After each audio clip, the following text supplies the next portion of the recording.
Estamos hablando de una definición, cuando se habla de guerra de cuarta generación, que fue lanzada, que fue creada, fue conceptuada en el año 1989 por 4 oficiales del Cuerpo de Marines de los Estados Unidos que hablaron y escribieron, teorizaron sobre este tipo de guerra y la necesidad que había por parte del gobierno de los Estados Unidos, del ejército de los Estados Unidos, de llevar adelante una guerra en la cual ellos tuvieran la menor cantidad de gastos posible.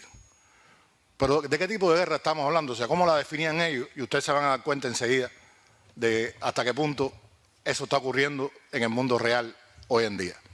Ellos hablaban en ese momento del uso de guerrillas, como le llamaban ellos, contraguerrillas, fuerzas paramilitares, hablaban del uso de la propaganda, hablaban del uso de la prensa, de los medios y de la naciente posibilidad de utilizar los medios digitales, como en 1989, en este tipo de conflictos. ¿Qué ha pasado después de eso? Bueno, el mismo desarrollo de las tecnologías, el mismo desarrollo de las nuevas tecnologías, por supuesto que dio las posibilidades de que este tipo de guerra se pudiera llevar con mucho mayor efectividad a muchos lugares del mundo. Pero yo cuando hablo de esta guerra siempre pienso, bueno, ¿y cómo llamarle a la guerra que lleva el gobierno de Estados Unidos, que lleva el imperialismo, por ejemplo, en Palestina? Porque alguien pudiera decir, bueno, pero es que en Palestina los agresores son los israelíes. Pero bueno, ¿quiénes son los que realmente tienen que ver? ¿Quiénes son los que sustentan ese tipo de agresión? Uno pudiera preguntarse qué tipo de guerra fue la que se hizo en Afganistán. ¿Es una guerra de tercera, de primera, de segunda, de cuarta generación? ¿Cómo nombraríamos nosotros la guerra que se lleva a cabo contra el pueblo de Colombia, que no aparece nunca en los manuales, en las denuncias, cuando se habla de golpes suaves o de guerra de cuarta generación, pero que es víctima y ha sido víctima durante muchísimos años de este tipo, de esta estrategia de guerra con el uso de fuerzas paramilitares y de un elemento que ellos no mencionan, pero que utilizan con mucha fuerza en muchos de estos planes, que es el uso del narcotráfico, que es el uso de las bandas criminales, que forman parte de estos proyectos, que forman parte de estos planes. ¿Qué tipo de guerra se hace contra Venezuela? ¿Qué tipo de guerra se hace contra Cuba? ¿Cómo clasificaríamos la guerra que se hizo en el 2014 contra Ucrania, en el Maidán famoso, y que dio lugar a todo lo que después ha traído como consecuencia en ese país? ¿Qué estamos enfrentando nosotros realmente y cómo lo estamos enfrentando? Y son preguntas que, por supuesto, tenemos que buscar una respuesta para poder enfrentarla con eficacia.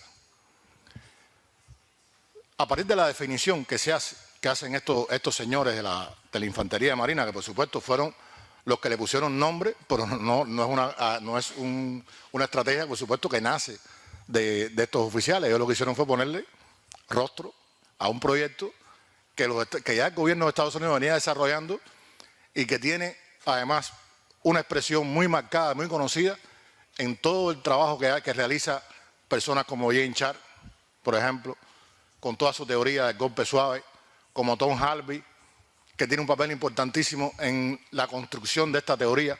Tom Halby aportó a la teoría del golpe suave aquello de que es necesario para derribar un gobierno, para implosionar un gobierno, destruir los pilares que lo sostienen. Y es muy interesante, porque la teoría que Tom Halby apoya, que aporta a esta concepción, decía con toda claridad que no era lograr que el gobierno objeto de esa agresión renunciara, sino que implosionara. Y aquí hay un elemento importante, porque lo que estaba hablando Halby y lo que estaba hablando Char, resumiendo, era sencillamente de crear el caos, generar el caos para lograr los objetivos que ellos se proponen. Y después vamos a ver los puntos de unión que tienen. Por eso a mí me cuesta a veces un poco de trabajo, cuando hablo de guerra de cuarta generación, diferenciarlo del verdadero concepto, que es de guerra imperialista. Guerra imperialista. Es una guerra de tercera, de segunda, de primera generación, como siempre han sido las guerras. Lo único que ahora se utilizan las nuevas tecnologías. Ahora se utiliza Internet, se utilizan todos los medios de los cuales disponen y, por supuesto, aparentemente en el discurso les sale más barato. Pero todos sabemos, por ejemplo, que el presupuesto de los Estados Unidos en materia militar y en materia de comunicaciones para este tipo de guerra es casi igual. O sea, son los dos presupuestos más altos que tiene el gobierno de los Estados Unidos. Se le dedican tanto dinero a este tipo de acciones, a este tipo de guerra usando las comunicaciones, internet, tanto dinero como el que utilizan para las Fuerzas Armadas, para presupuesto militar, que ya de por sí tiene además incluido entre sus acápites altísimos presupuestos para este tipo de guerra. O sea, para ellos hoy en día es absolutamente vital para lograr los objetivos de dominación, los objetivos hegemónicos en todas partes del mundo. Yo me preguntaba hoy, yo decía, bueno, anoche sobre todo yo pensaba, digo, bueno, hoy cómo encaro esta intervención, esta conversación que quiero que así sea con ustedes. Lo encaro como académico y doy una gran conferencia teórica sobre la guerra de cuarta generación. ¿A quién siento aquí?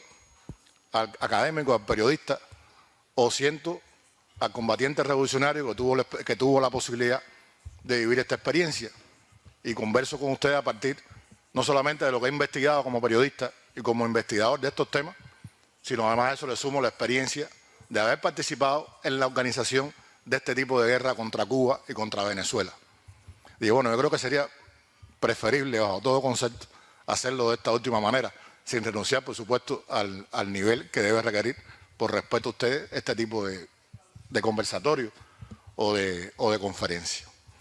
Joana te hablaba un poco que me adelantó muchos de los conceptos que aquí hoy vamos a manejar, porque esa definición que ella hace, que yo estuve anotando algunas de las cosas que ella dio en su intervención, y cuando ella hablaba de los tres elementos fundamentales que tenía la guerra que realiza Estados Unidos contra Cuba, y hablaba de la guerra económica, hablaba de la guerra contra el prestigio de una nación y hablaba de la subversión política y ideológica que está dando los tres pilares básicos de la guerra de cuarta generación. O sea, la guerra de cuarta generación tiene tres pilares estratégicos básicos. Guerra económica, guerra contra el crédito, contra el prestigio de una nación y la subversión política. Ahora, ¿cómo se estructura esto? ¿Cómo se estructura esta guerra? A partir de estas definiciones que empieza a realizar el propio gobierno de los Estados Unidos para llevarla adelante en el mundo. O sea, hay en los Estados Unidos, en la CIA, que va a tener el encargo fundamental de llevar adelante este tipo de guerra, un centro que se llama Centro de Actividades Especiales de la CIA. Era la antigua división, era una antigua dirección de acciones encubiertas que pasa a llamarse hace unos años para acá como Centro de Actividades Especiales de la CIA, que tiene dos grupos. Un grupo que se dedica a las acciones como tal, de acciones encubiertas, o sea, son los expertos en golpes de Estado, son los expertos en construcción de grupos paramilitares, de realizar cuanta cosa ustedes se enteren por ahí que tiene que ver con atentados a dirigentes, con atentados a dirigentes políticos, a jefes o dirigentes activistas de movimientos de derechos humanos, todo que ellos entiendan que tienen que sacar de juego. Y tienen una fuerza que son los grupos de acción política. Los grupos de acción política, que es una división de la CIA, crean fuerzas de tarea. Estos grupos de acción política que tienen una larga historia dentro de la Agencia Central de Inteligencia, que tuvieron acción incluso durante muchos años, tuvieron que ver con lo que sucedió en Chile, por ejemplo, con el golpe de Estado contra Allende, que tuvieron que ver con el Plan Cóndor en América Latina, que tuvieron que ver con cuánta cosa ocurrió en el mundo durante muchos años. Ahora, con esta nueva estructura que asume la CIA en ese momento, tienen la misión además de incorporar a su modo de actuar Internet, las redes sociales y las nuevas tecnologías de las comunicaciones en general. Y este grupo de acción política, para su trabajo, crea fuerzas de tarea. Las fuerzas de tarea contratan Next Center,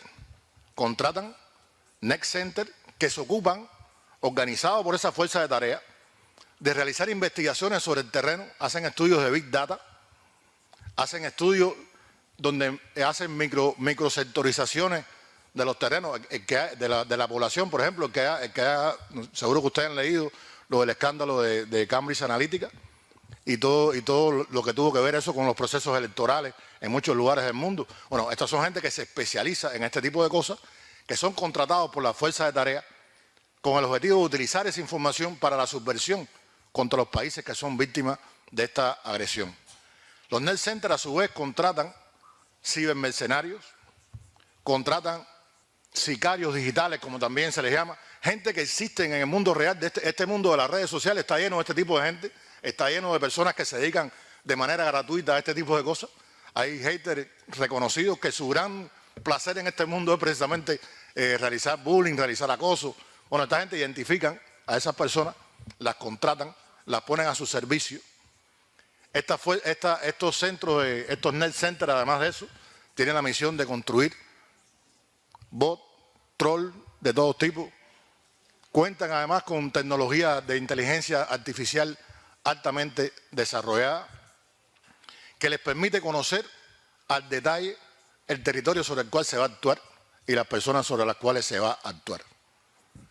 A través de redes sociales, que nosotros sabemos perfectamente bien que hoy en día cualquiera en su teléfono celular, cuando usted utiliza una red social, no solamente pone su nombre, usted pone a sus amigos, usted además sus preferencias, te la pregunta constantemente, te dicen cuáles son sus preferencias, te ponen un grupo musical y uno a veces ingenuamente le da like o lo acepta y se mete en determinado grupo y le permite construir perfiles de esas personas a través de esa red social. Toda esa información va a parar a manos de esta gente y las utilizan, por supuesto, para lograr determinados objetivos. Cosas como que a uno le parece que no tiene ninguna importancia, como por ejemplo que Facebook te pregunte de buenas a primeras si usted quiere conectarse a la red social utilizando su imagen, si usted le es más cómodo, ¿para qué va a estar poniendo contraseña en usuario? Si usted sencillamente lo que tiene es que aceptar que la red social lo identifique visualmente, le identifique su rostro. ¿Y a dónde va a parar eso? O sea, ¿en manos de quién estamos entregando nosotros esa información? O sea, está haciendo una información biométrica. Pero además la gente hoy pone en el teléfono celular hasta su historia clínica. La gente pone su historia clínica. Usted hace sus compras a través de los teléfonos celulares. Usted establece los recorridos que hace todos los días a través de los teléfonos celulares. El teléfono celular le dice por qué camino debe ir para ir a su trabajo, para regresar de su trabajo. Usted en su teléfono pone de qué manera usted se dirige a casa de sus amigos. Sus preferencias de todo tipo están en manos de esta gente, que su misión es esa, construir el perfil. O sea, cuando ellos van a lanzar un tipo de ataque contra una población en particular, tienen todo eso perfectamente sectorizado. Les permite tener, bueno, los jóvenes que viven en Cuba, que viven en La Habana, que viven en el municipio de Centro Habana, entre 15 y 18 años, ¿qué deportes prefieren? ¿Qué programas de televisión ven? ¿Con quiénes se relacionan? ¿Cómo piensan? Y tienen esa información. Por lo tanto, todo lo que se va a hacer en esas redes sociales tiene que ver estrechamente, parte estrechamente de ese conocimiento. Si fuéramos a ejemplificar exactamente ejemplos de este tipo de guerra, de este tipo de agresión, donde se han valido de todas estas herramientas, hay varias recientes que son, pudiéramos decir, ejemplos a estudiar de cómo lo hacen. Bolivia, por ejemplo, el golpe de Estado contra Evo Morales. 68.000 cuentas en Twitter aparecidas de buena primera, de la nada. Y hay un grupo de elementos que se ven con toda claridad en la preparación, durante el golpe y después del golpe contra Evo. Primero, una fuerte campaña de descrédito contra el gobierno de Evo Morales. La campaña de descrédito busca una cosa fundamental, y nosotros los cubanos lo hemos vivido estrechamente, y los venezolanos ni se diga también. O sea, ellos saben perfectamente bien que si ellos lograran aislarte, si ellos lograran aislar a Bolivia, si lograran aislar a Venezuela, si lograran aislar a Cuba, si lograran restarle la solidaridad, si ellos lograran que todos los que están aquí sentados creyeran las historias que ellos hacen sobre Cuba, si ellos lograran que se quedaran estos países aislados y solitarios, pues les sería perfectamente y se les sería muy fácil agredirlos. Les será muy fácil hacer cualquiera de las cosas que hacen y que nosotros sabemos que hacen en todas partes del mundo. O sea, la campaña de descrédito va a ser fundamental. Y contra Bolivia lo hicieron durante años. Y se acrecienta en esos días de las elecciones, cuando se prepara todo lo que sucedió contra Evo. Otra cosa que sucede, ya les hablaba del tema de redes sociales, de la demonización además en las redes sociales de las principales políticas, de las principales figuras políticas del país. Y empiezan a construir una narrativa de la indignación popular. O sea, utilizando sus activistas y utilizando todo el poder de las redes sociales y utilizando todos estos trolls y todos estos bots que crean,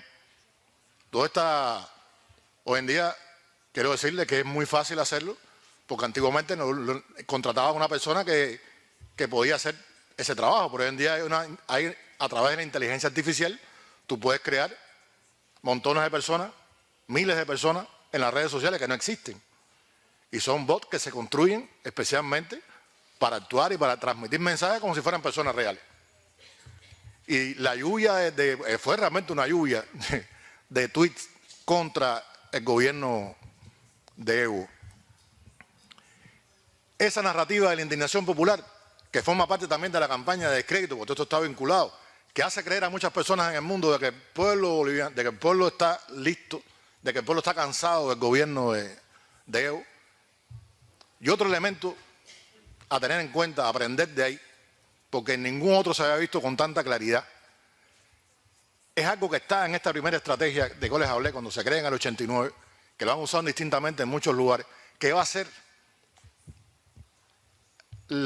ellos reclutan dentro de los grupos criminales, ellos reclutan dentro del lumpen, sobre todo entre los sectores juveniles, usando la red social, por estas investigaciones que saben, tienen un estudio sectorizado de toda la población y ellos saben perfectamente bien quiénes son estas personas. Y en Cuba lo vivimos también, o sea, los cubanos tuvimos esa experiencia de cerca. Porque ¿qué es lo que hacen en la red social? Se ponen en contacto, una supuesta persona, se pone en contacto con ese muchacho que a lo mejor vive en un barrio marginal, que no tiene atención familiar, que tiene montones de problemas, y empiezan a intercambiar con ese muchacho. Nosotros en Cuba vivimos esa experiencia mucho antes, a través de un sistema, de un plan que se llamó Zunzuneo, que era muy similar a esto que se hace hoy en día con tecnología mucho más moderna, que se hacía atractivo. Miren ustedes la trampa. O sea, enviaba mensajes a los jóvenes que hablaban de temas deportivos, de temas que a los jóvenes les interesaban, de manera que los jóvenes se quedaran enganchados de ese grupo, de esas personas que están hablando con ellos, de fútbol, de béisbol, del artista fulano de tal, del artista mengano de tal, y después que lo hacen asiduo a ese grupo o asiduo a esa persona, pues entonces comienzan los ofrecimientos, que empiezan por tareas muy sencillas. Le dicen, mira, nosotros te vamos a pagar una recarga de tu teléfono, pero hace falta que tú te llegues a la tienda, voy a poner el caso de Cuba, porque voy a estar vinculándolo, son los casos más notables de esta estrategia.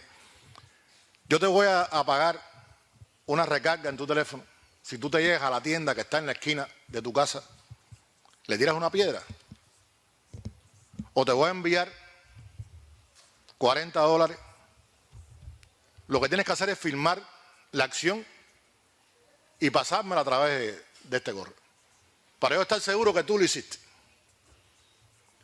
Eso lo hicieron también en Bolivia. Empezaron a llegar a esos sectores juveniles, llegaron a esos grupos, llegaron a grupos criminales que no tienen nada que ver con la política. Estamos hablando de personas que no son en regla opositores a ningún gobierno. Son personas que tienen una actividad delincuencial o que son sencillamente lumpen. Gente que no tiene nada que ver con la política, pero le empiezan a llegar a través de este tipo de acción. Ese es el primer paso. El segundo paso es nuclearlos. El segundo paso es intentar unirlos. Y en ese proceso de unir esos grupos, sí actúan entonces los activistas seleccionados por ellos. Sí son gente que está a salario del gobierno de los Estados Unidos. Y esos activistas comienzan a nuclear alrededor de ellos a esos jóvenes que hasta ese momento no han tenido ninguna actividad política conocida ni declarada. Y esos jóvenes comienzan a recibir dinero a través de Internet, orientaciones a través de Internet, pero a través también de ese activista que está actuando sobre el terreno. Lo hacen en Irán también. O sea, empiezan a crear lo que ellos llaman enjambres. Empiezan a crear enjambres comunicados entre sí, a los que les han entregado teléfonos modernos, a los que han empezado a preparar desde hace meses, los que están ya comprometidos porque además han recibido dinero por hacer acciones cada vez más violentas, porque comienzan tirándole piedra a una tienda y terminan como en Bolivia invadiendo una emisora de radio o quemando personas, o organizando una guarimba como en Venezuela. O sea, es una mezcla donde juegan un grupo de factores. La narrativa y la indignación, todo esto que se está dando una narrativa, una fuerte campaña contra el gobierno, acciones de carácter diplomático, porque junto con esto además hay una fuerte acción del gobierno de Estados Unidos en el terreno diplomático contra esos gobiernos. Hay una fuerte acción de carácter diplomático contra ese gobierno. Nosotros lo vimos en muchos materiales que llegaban de Bolivia en aquel momento, que había diplomáticos además estadounidenses, no solamente actuando fuera, sino actuando dentro de Bolivia de manera injerencista, directa, dirigiendo acciones de este tipo. Y lo vimos nosotros en Cuba también. Lo vimos además actuando. Este proceso lo que busca es sencillamente generar el caos. Generar el caos en el país. Todo esto viene acompañado de todo un paquete de sanciones económicas. De todo un paquete de medidas económicas que también busca el objetivo de crear descontento entre la población. Privaciones en la gente, llevar a la gente a la desesperación. Un país sometido, cuando sumamos todos estos elementos, un país sometido a tal ataque, según los cálculos de la CIA, debe estar absolutamente desestabilizado en todos los sentidos. Esas personas deben estar desestabilizadas emocionalmente, porque una persona además que empieza a sufrir carencias de todo tipo, que empieza a sufrir privaciones de todo tipo, que es además atacado constantemente en las redes sociales, porque si usted vive en un país como Cuba, vive en un país como Nicaragua, vive en un país como Venezuela, y usted defiende la revolución, y usted entra en redes sociales, lo que te cae en un enjambre de odiadores de este tipo. O sea, usted es calumniado, usted es atacado, usted es prácticamente condenado a no salir, a no hablar, a no decir una palabra en redes sociales. Esa persona bajo ese tipo de ataque, donde entran a jugar también elementos de guerra cultural, que sería muy fuerte, muy largo hoy poder mencionarlo en toda su extensión, pero date cuenta que están actuando sobre un país, sobre un territorio que está siendo objeto también de una fuerte guerra en el terreno de la cultura, a través de muchísimos elementos. Esta persona, según los cálculos de la CIA, debe actuar además de manera emotiva. Esta persona está preparada para explotar, como dicen ellos, como una bomba. Ante el más mínimo estímulo, esa persona debe salir, debe romper con todo lo que cree incluso, porque está llevada al borde de la exasperación. Ya, esa persona está lista para lograr los objetivos que tú creas. Con la construcción además de estereotipos muy bien pensados, muy bien construidos, estereotipos que además lo hacen saltar, lo hacen actuar, que son sembrados en la mente de las personas de tal manera que ante ese estereotipo la gente inmediatamente actúe. Y les voy a poner ejemplo. Un ejemplo de Cuba. O sea, ¿qué diferencia en Cuba a un ciudadano, a un cubano de a pie? ¿Qué cosa es un cubano de a pie? En un país como Cuba, ¿qué es un cubano de a pie? Eso es un estereotipo.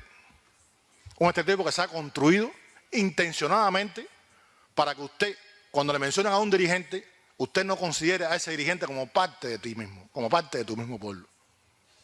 Y eso no lo estoy inventando. Eso lo aprendí ahí, en la práctica. Y parece una cosa muy sencilla. Le voy a poner un ejemplo un poco más atrás en el tiempo. Cuando se hablaba del aparato en la antigua Unión Soviética. Fue un estereotipo que se creó con toda la fuerza. Se creó un estereotipo. Y si nosotros revisamos todos y cada uno de los países nuestros, ustedes van a ver que hay elementos que se repiten constantemente en las redes sociales que se utilizan con ese fin, para provocar que la persona reaccione ante determinado estímulo con algo que ya está previsto, por supuesto, por ellos. Yo le decía que iba a mezclar las dos cosas, porque un poco para tener todos los elementos de esto, pudiera utilizar algunas cosas también de mi experiencia personal. Cuando se comienza a preparar la última etapa de lo que yo considero la última etapa que hemos vivido de la política de subversión contra Cuba, de la estrategia de subversión contra Cuba, que comienza aproximadamente en el año 2004, no me voy a ir hasta ese año. Hay un grupo de elementos que son importantes tener en cuenta y saber y conocer. Lo primero que hacen es formar el liderazgo del cambio, lo que ellos llaman los nuevos líderes de cambio. Sin esos líderes de cambio no hay absolutamente nada que hacer. En el caso de Cuba ellos reconocen, en ese momento, lo reconocen públicamente, de que ellos han perdido la guerra contra la dirección histórica de la Revolución Cubana. Reconocen. Reconocen además de que la contrarrevolución con la que cuentan en Cuba no les es útil, porque esa contrarrevolución no tiene apoyo social. Es una oposición, una contrarrevolución desvinculada de la mayoría del pueblo, sin prestigio. Entonces, una de las necesidades inmediatas de este tipo de acción es construir una contrarrevolución que esté a la altura de los objetivos que se trazan ellos en ese país, en este caso Cuba. Y repiten una fórmula que no va a ser una novedad en el caso de Cuba. Van a tomar de la experiencia de América Latina. Van a tomar de la experiencia de América Latina porque ellos lo han venido haciendo en América Latina durante muchos años. En un momento que en el continente era obvio para todo el mundo de que las dictaduras militares no aguantaban más y que la resistencia de los pueblos en América Latina iba en aumento y que ese aumento de la resistencia contra las dictaduras militares podía terminar perfectamente bien en revoluciones radicales. Estaba ocurriendo en todas partes y esas dictaduras, si eran derribadas por revoluciones radicales, iban a terminar en procesos similares a los de Cuba. ¿Y qué comienzan a hacer? Comienzan a formar a los nuevos líderes. ¿Cómo lo hacen? Un objetivo central de esa estrategia fueron las universidades latinoamericanas. Las universidades en el continente han sido el semillero, muchas veces, de las revoluciones en el continente, de las protestas. Muchas universidades en el continente eran universidades revolucionarias. Universidades que se habían ganado, tener una bien ganada fama en el enfrentamiento a la derecha de las dictaduras militares. Entonces, intervenir en esas universidades, cambiar la correlación de fuerza, preparar a sus cuadros va a ser un objetivo central. Y empiezan a utilizar las becas de intercambio académico, en primer lugar. Becas de intercambio académico para profesores y para estudiantes. Según una cuenta que sacamos un día, más de 120 líderes latinoamericanos de la economía, de la política y de otros sectores habían participado en ese tipo de cursos en los Estados Unidos. Habían sido preparados en los Estados Unidos como líderes, habían estudiado en los Estados Unidos. Creen además de eso, además de las becas de intercambio académico, también como parte de estas becas, becas de formación de liderazgo. Experiencia que la hemos visto en muchos lugares también. No entonces, sino incluso ahora, a través del uso de las organizaciones no gubernamentales. Hay montones de ONG regadas por todo el continente con la misión, además de otras tareas que cumplen, de formar a esos cuadros. Esa experiencia en el continente les había dado resultados, porque prepararon durante años. En el momento que llega, esa gente les sirve como mediadores del cambio, les sirven como elementos mediadores para impedir que ocurran revoluciones radicales en el continente. Nosotros a veces nos asombramos porque aparece, bueno, primero un líder que la derecha saca, no se sabe de dónde, tú no dices, ¿de dónde salió? Y cuando tú empiezas a buscar, no falla. O estuvo en un curso de liderazgo, o estuvo una beca de intercambio, o estuvo en algún momento en un curso en los Estados Unidos.